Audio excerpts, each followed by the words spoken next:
Hello, everyone, and welcome to the Quorum Podcast. This is where academic medicine meets remote, austere, and resource-limited areas. Welcome back to the program. This is Aebhric Kelly. This week, we are with Dr. Sam Slishman, who is an emergency physician from California and the Chief Medical Officer of Rescue Essentials. Sam, welcome to the podcast. Thanks very much for the invitation. So tell us a bit about yourself and what keeps you busy. So I've been in emergency medicine since I started my residency in 1997, finished in 2000, and worked in emergency rooms part-time ever since. And I actually did my last shift roughly 1 year ago now. Wow. Pretty much throughout my career, I've been tinkering and trying to build different things. I spent most of my 30s working on a nonprofit, trying to help people with drug and alcohol problems. And, it's just hard for me every time I see something that sort of bothers me. I like tinkering and trying to build things that make it better. And so that really has been a driver for me. And that's, I guess, how I've come to meet you. And I saw that you call yourself an engineer in scrubs, and you have some justification for that because you do, in fact, have a degree in physics and mathematics. Yeah, and my mind is more wired that way. I always had a hard time memorizing things in medical school, just sort of all the mnemonics and different muscles. When I started medical school, most people had a biology background and they just knew so many names of things, and I had more functions and mathematical wiring, and that kind of stuck with me throughout my medical career. I always thought that I remember the smartest doctors when I was in medical school. The smartest doctors could recite the names of papers, the authors, when they came out, and I thought someday maybe that stuff will sink in, and it still hasn't. It's hard for me to keep that stuff in my head. So just my wiring. So you've popped up on lots of different social networks, and what impressed me and why I definitely wanted to get you onto the podcast is your push for evidence-based. It is in everything you do.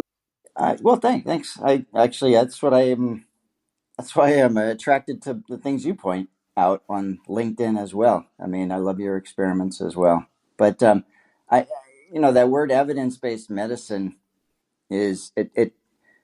I actually distinguish evidence-based medicine with literature-based medicine. So a lot of people sort of meld those two, and I.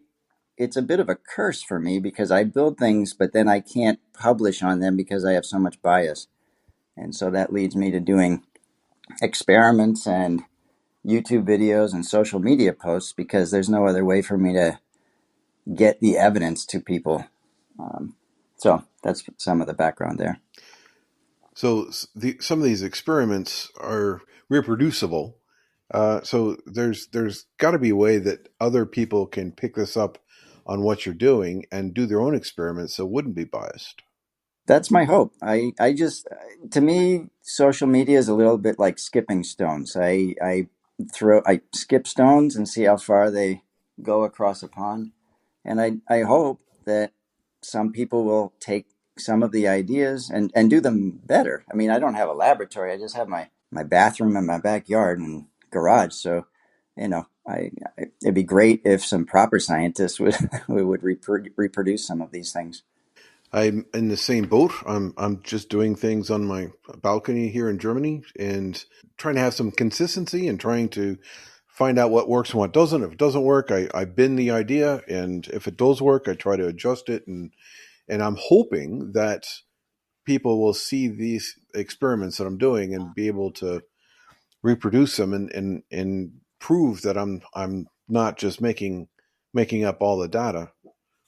Yeah, that's the hope. But it's just there's one of the big challenges today is there is so much noise on social media, and even if you do get something published, I mean, how many people really read an entire article anymore. I mean, I think that if you can get people to read through the abstract, you've done well. Hmm. It's just life is a lot faster, and Instagram is just so much fun, you know. One of the papers I published last summer about PFC and ambulance situations, it's been taken by the sensational news agencies in the UK, and now they're quoting me as being this crackpot that's trying to teach military techniques to the ambulance.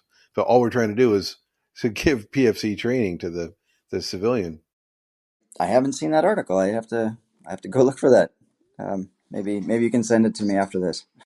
Absolutely, or I have it on my research gate. It's the Journal of Paramedic Practice in the UK, and it's that you can download it from the research gate. But the premise is the ambulances are waiting 14 hours to drop off their patients in the A&E department, and that's prolonged care. Oh, you know what? Yeah, I think did you post something about this on LinkedIn a few weeks ago?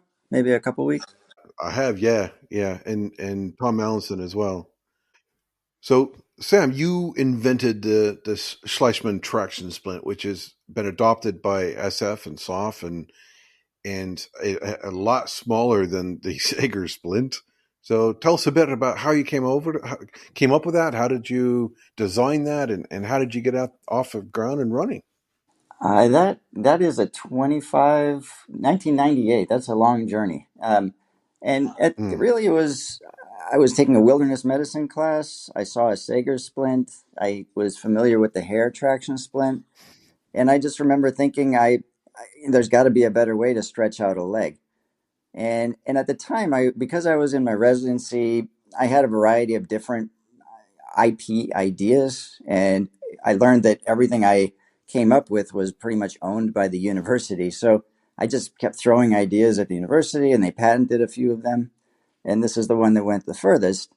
I For that product, I went home and built a 5 pound piece of steel that had a pulley mechanism in it. And with all of my different, every time I do an experiment, maybe this is how bad of a theoretical physicist I am. Every time I do an experiment, the results are different than what I expect, and it leads me to do more experiments. But mm. I built a prototype, and it had an 8-to-1 mechanical advantage. And in retrospect, I mean, I could rip a limb right off with that. It was crazy. But that was the sensation you get when you see a hair traction splint and a Sager. These are steel products, they're heavy duty, and you think it takes so much force to make somebody feel better. But over the years, I've come to realize it doesn't really take a whole lot. It's about 5 to 15 pounds. Um, but I built that first prototype and essentially stumbled. The first prototype had a cord sticking out past the foot because that's how everybody did it. And then just stumbled onto, hey, I can flip this upside down so that I can pull from the hip. And then it turned into, I thought, oh, I can turn that into a sort of a walking pole, telescoping pole, ski pole type design. And had, I don't know, maybe 500 of those made by a company in Italy.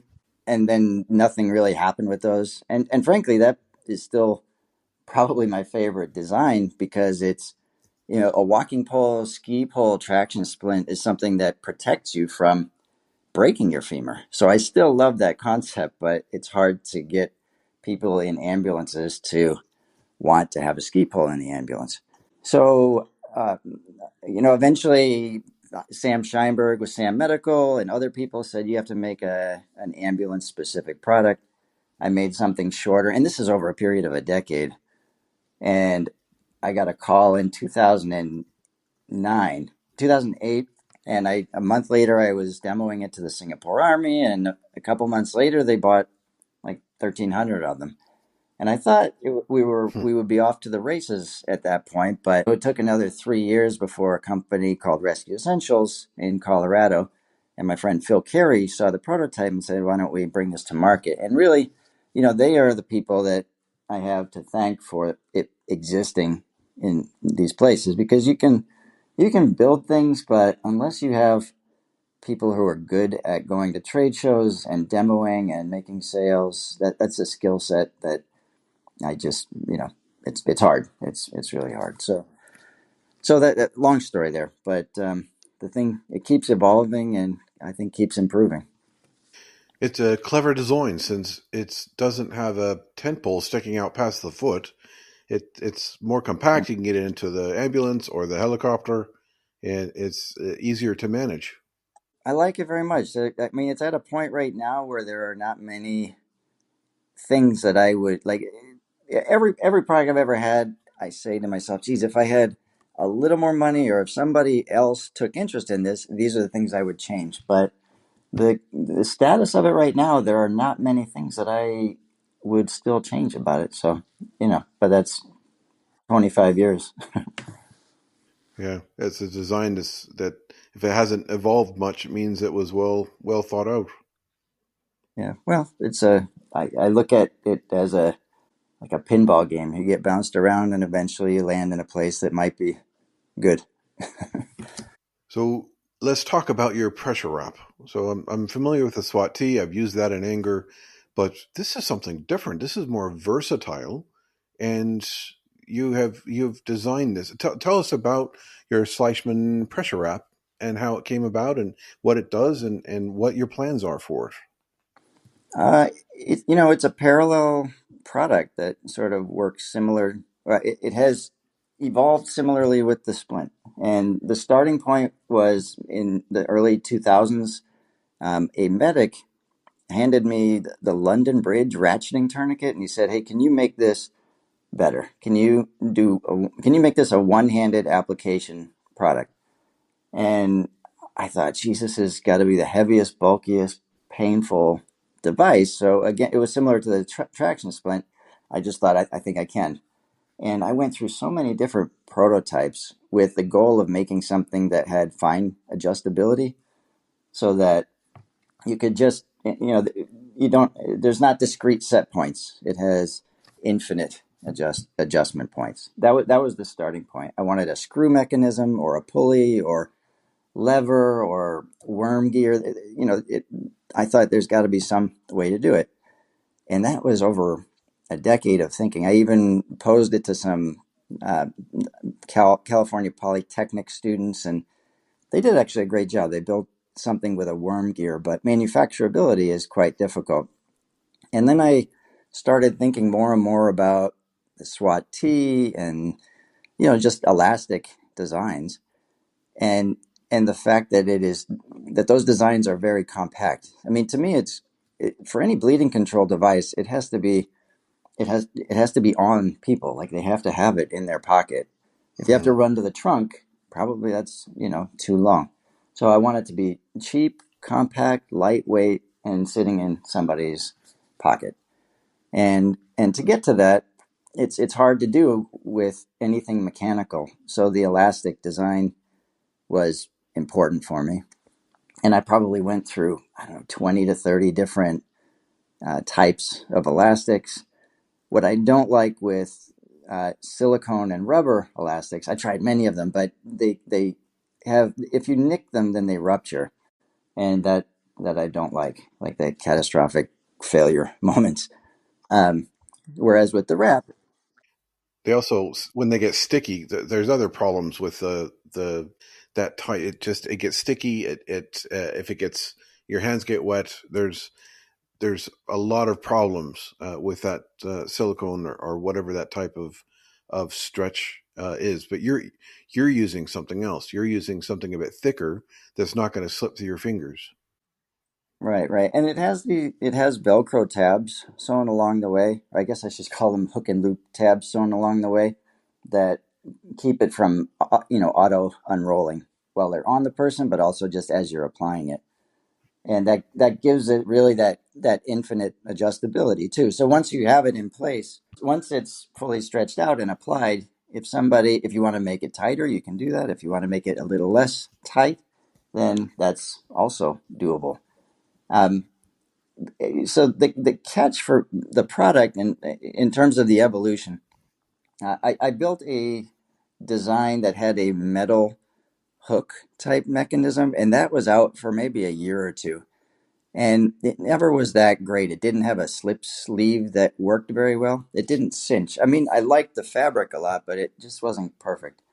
And then I, came up with the slip sleeve idea uh, almost exactly when COVID started, like March 2003 or March 2020. Sorry, and and so everything just became painful after that. So Rescue Essentials, this was going to be their product. They actually ordered um, 2,000 of them from a manufacturer, and those 2,000 during COVID just sat in a container for, I think, close to a year. And in that time, Rescue Essentials said to me, "Look, why don't you make this your product, and you find distributors for it, just make it yours." And I understood the reasons for that. Um, and plus, this is Rescue Essentials sells a lot of tourniquets, and so this competes with them. And frankly, it's awkward for me. I mean, I have friends at TACMed Solutions, North American Rescue, Sam Medical. Like these are friends of mine. I like them very much. They all have good tourniquets, and this competes.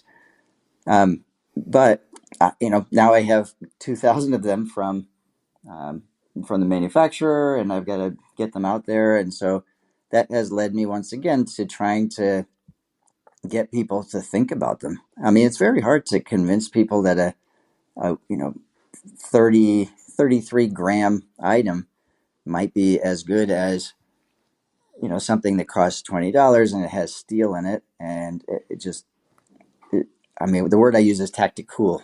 I mean, these are very, very non-tactical, but I think they work quite well. And the other part of this that I only within the last 2 or 3 years have come to realize is that elastic, to me, is just radically better. Like I have actually, I'll throw this question to you. I mean, what's your personal bias? I mean, if I say to you elastic versus inelastic, do you have a strong feeling on one or the other? So I carry two. I carry a cat and I carry a SWAT. And the reason I carry a SWAT is, as you said, and I'm so delighted you said that it's in my computer bag and it's always with me. So and I don't have a cat with me. That's in my trauma bag. And you are going to use what you have available. And the reason I don't carry a tourniquet in my computer bag is it raises questions when I fly 2 to 3 times a month, and it raises questions or gets nicked and there's 30 quid that I just lost. Or and I also like the fact of the SWAT tee, just like your pressure wrap, does more than one thing. So it can be a pressure dressing, it can be a tourniquet, and yours even does more. So you can have it into a swath for your broken arm, or there's other things available. So I I am as an advocate of the studies showing tourniquets with windlasses are have a better outcome. But then, and so that's why the cat is phenomenal. And I I'm impressed with a cat because I can give a cat to somebody, or well, a soft tee. Then you have the buckle, but you can give a cat to somebody who has no idea what a tourniquet is, and they probably would be able to figure it out. And the SWAT tee, I've used it in anger, and I still need practice. I still, if I don't bring it out every few months, I'm not. It's not a tourniquet then, and that's so. I'm wondering. So the same thing with your pressure wrap. So what's the learning curve on using this for the tourniquet? So for the pressure dressing, I bet anyone could sort that out from because it's pretty obvious what you've built. Well, so we've touched on a lot of different points. For starters, I don't even think of it as a tourniquet. I think of it as a pressure dressing. And there are two different groups of people. There are trained, super soldiers, care under fire. Like that's a category that they're very smart. They know their products. They've practiced with them. And then there are my kids and the teachers in my kids' schools, and the average. person in the general public. And I would prefer for that second group to be hearing direct pressure is the way to go, because it's hard to harm somebody that way. If you apply direct pressure to a bleeding wound, if you put a little on, a lot on, whatever the amount of pressure, you're still improving their chances. You're slowing the output of flow. But if you apply a tourniquet proximal to a wound, and especially an inelastic tourniquet proximal to a wound, then until you get to arterial occlusion, there's a period of time where you're making people worse. And I didn't realize that until about 2 years ago when I did that IV slash intra-arterial or A-line experiment. I thought, oh, venous tourniquet, it's not that bad. You're still probably helping somebody. But I'm convinced that if you don't get to arterial occlusion, you're making people worse. And so I think direct pressure is what we should be teaching people as much as possible. And if you're going to put something next to an AED in hopes that somebody just grabs it and uses it well, then it makes no sense to have something that may be used poorly. And I'll say this other thing. I only within the last week or so, I found an article that had a statistic which just amazes me. I mean, this is from a paper in 2012, I believe. They checked for pulses on 79 people in combat, and on tourniquet applications. 79 tourniquet applications, 83% of those had palpable pulses. And that was trained operators. That's the word they use, trained operators. I mean, that's a horrendous statistic. And the analogy that I use is, if you had 83% esophageal intubations, we wouldn't be intubating people anymore. It's a pretty bad statistic, and that's not the untrained. That's not the general public. But I'm going to rewind just a little bit to the question of elastic versus inelastic. If you just come up with this hypothetical scenario, um, you have somebody, their limb is bleeding, put a inelastic wrap or tourniquet or whatever structure proximal to the wound and squeeze tightly, or put something elastic over the wound. And there's that statement that there's a phrase, all bleeding eventually stops. If you don't get, if you don't get to occlusion, if you have persistent bleeding, the scenario of the inelastic tourniquet worsens, because inelastic does not accommodate to diminishing volume in the limb. And so you may have arterial occlusion in the beginning, but if you lose arterial occlusion as the volume of the limb diminishes, then you have a higher chance of having a venous tourniquet, and you are making people worse, and it gets worse and worse. Whereas if you have elastic directly over a wound, even if some ooze continues, as your volume drops down, as the pressure drops down, then the elastic continues to try hard and can catch up. And you have something that can clot there too. So I'm very sold on elastic for bleeding control. Um, so that is it's a you've touched on a button of mine. Sorry about that, but it's I'm going to say I agree with you, Doc. But so in the 80s when I was a cop, in the 90s when I was a Green Beret, that's what we were. No, tourniquets were just evil. You just don't use them at all, and we stopped major bleeding with direct pressure. So it works. There's science there that direct pressure is fantastic. Red stuff's coming out, you push where the red stuff's going in, and that works for the majority of wounds. You're absolutely correct. And then creating a pressure wrap that's going to continue to push on your Kerlix that you've put into the wound is going to be beneficial. And your point about tourniquets continuing to be needing to be assessed, and as you get closer to the 2 hour mark, there is a chance that the body has adjusted, and the what was a tourniquet before is no longer a tourniquet because of the pathophysiologies. You're absolutely right. on those points. And and I just have to clarify, I'm not anti-arterial occlusion.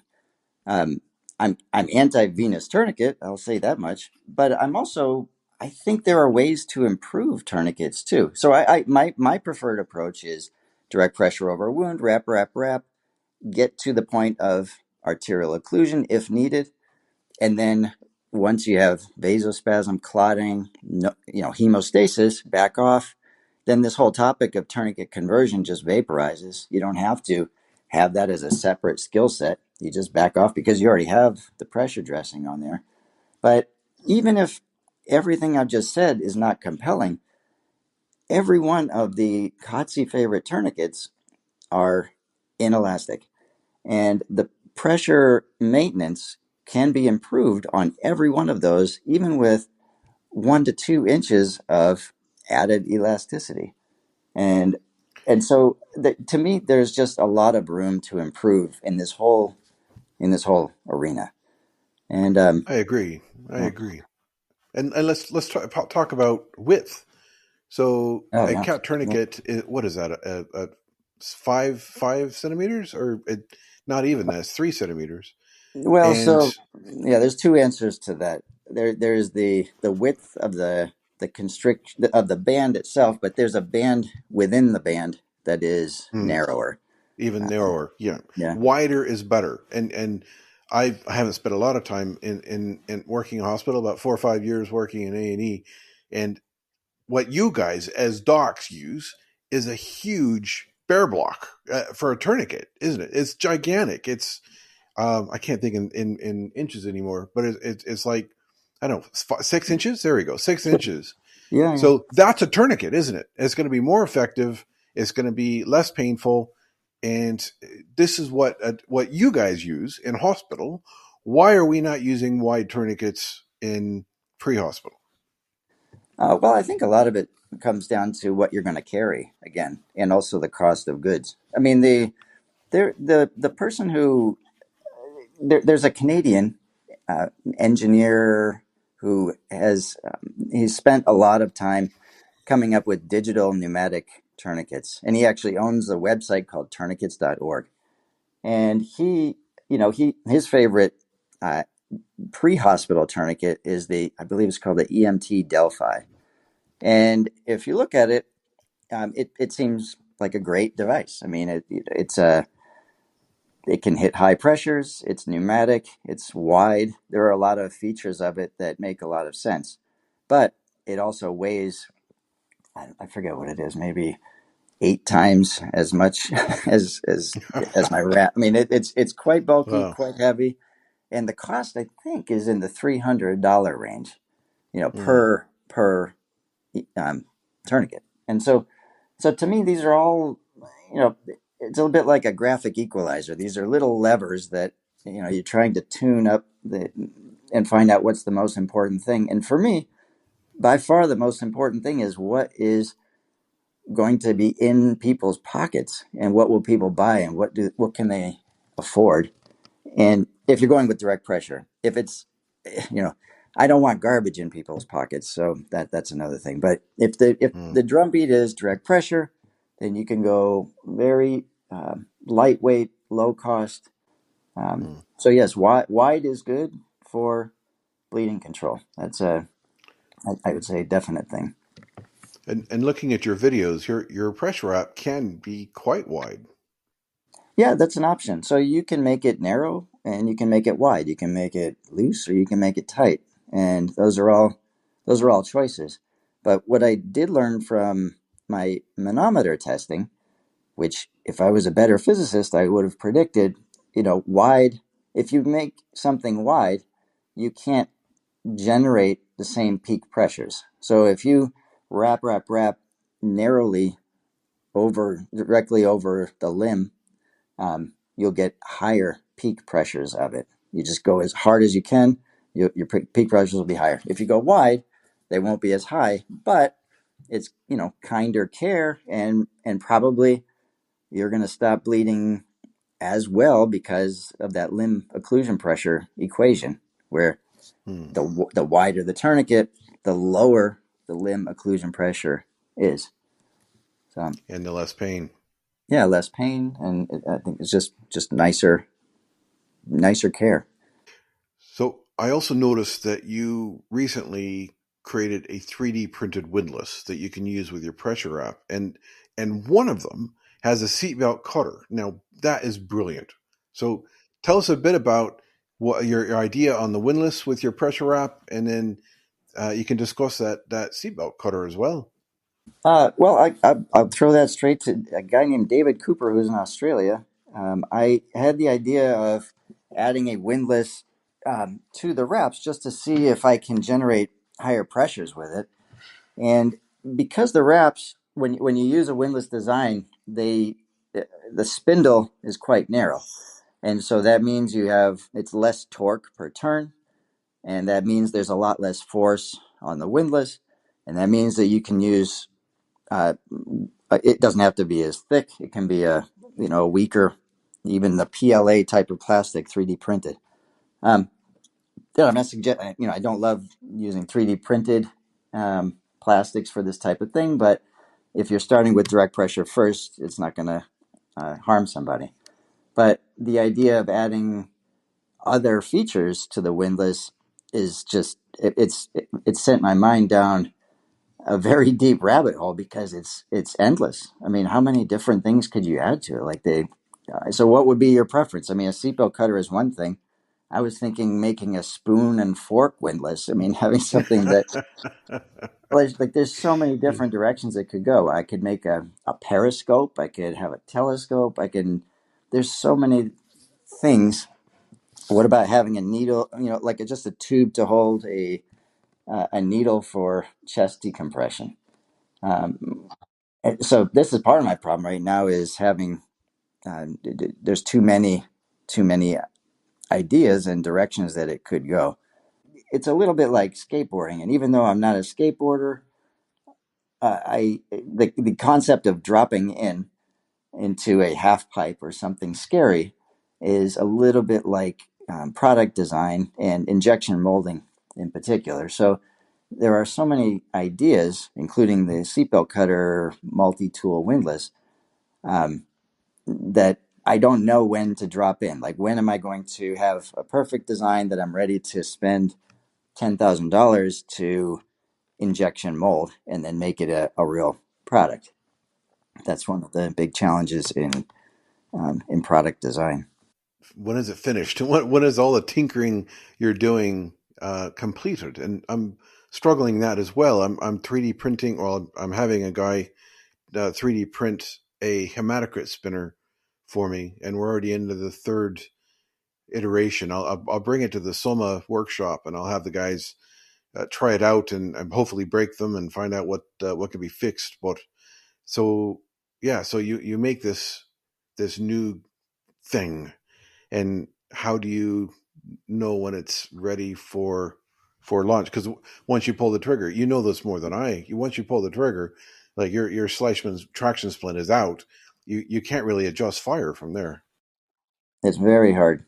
And frankly, Europe has made it considerably harder. I like whenever I visit, I love it, but man, that CE mark and the European Union, it is such a challenge. So once you have chosen this is the product we're going to bring to Europe, if you want to change something, it takes an awful lot of effort to um, take CE mark something different. And but I'm going to just say a couple more things on the topic of 3D printing. Um, and do you own a 3D printer? Oh no! I hired an engineer here in Germany that and he's getting he offers ideas as well. He's like, yeah, sure, that'll work. What about this? So no, I haven't pulled that trigger and bought a 3D printer. How about yourself? Aside from my wife and two kids, I would say that has changed my life more than anything else in the past decade. It increases your iteration time, or it decreases the time. So I have an idea in the morning. I use FreeCAD for design, and then I can be printing, and you know that night I can have my spoon knife windlass printed and tested, and then I can, test it in my Cheerios and go on to the next design the next morning. And so it just is, it's wonderful. And the cost to get into this type of thing is so low now. I mean, the 3D printer I use, you can buy it for I think $250. I Oh, that mean, is cheap. Yeah. it's yeah. So it's really shifted my life considerably. Maybe between AI and 3D printing, things will completely change in the next few years. Oh, as I look around, everything I see, I think, oh, that could be made differently. That could be made. My whole life up until having the 3D printer was going to Home Depot, buying things, whittling them down, and trying to connect them. And that's that's called subtractive manufacturing. And with the 3D printer, you have an idea, you make exactly the thing that you want, print it, and it's like it's a shape that may be very hard to manufacture, but you can really do some testing, and mind blowing. So, what's next for Sam Slishman? I think I'm going to see you at Soma. That's my Are you really? Do you have a yeah. table? I'll be at Rescue Essentials at their booth. Yep, and I will have to stop by. yeah, it'd be great to see you there.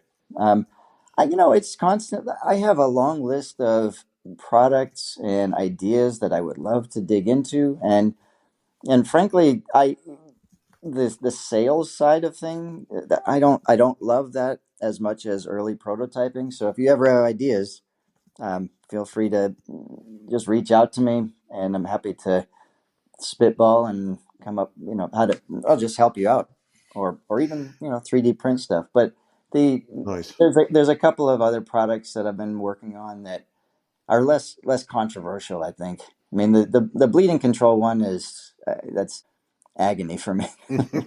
But you know, there's a pediatric dosing syringe. It just has the weight of the child on the side, Hmm. and so that'll come out, I think, pretty within the next couple months. Nice one. And then a handover card that goes with a knee board. I'll show you that at Soma. All right. Um, that's kind of a fun one. And the beauty of that idea is there's no injection molding with it. So if someone says, "Hey, you spelled this thing wrong," then I can make a change pretty easily.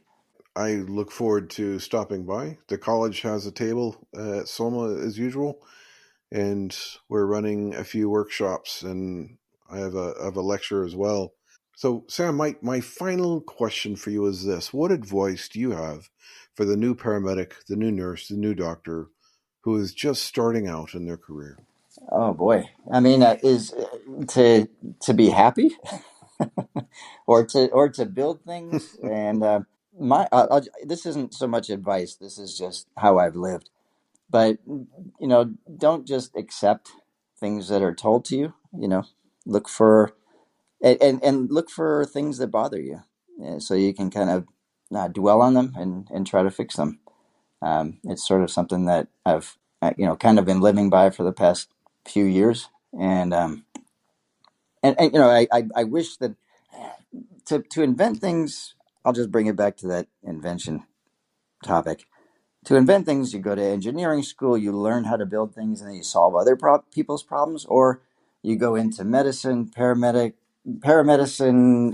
emergency medicine, pediatrics, dermatology, and you find out what the problems are, and then you spend most of your life not knowing how to fix them. And so, to the early paramedic, just look for the things that bother you, and try to make them better.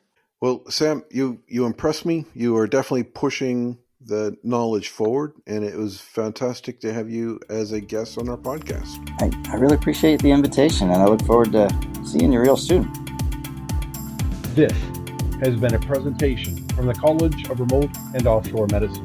If you would like to earn CPD credits for this podcast, you can join the Council of Members.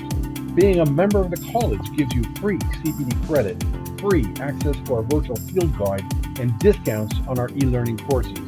You can join the team on our college website at quorum.edu.mt.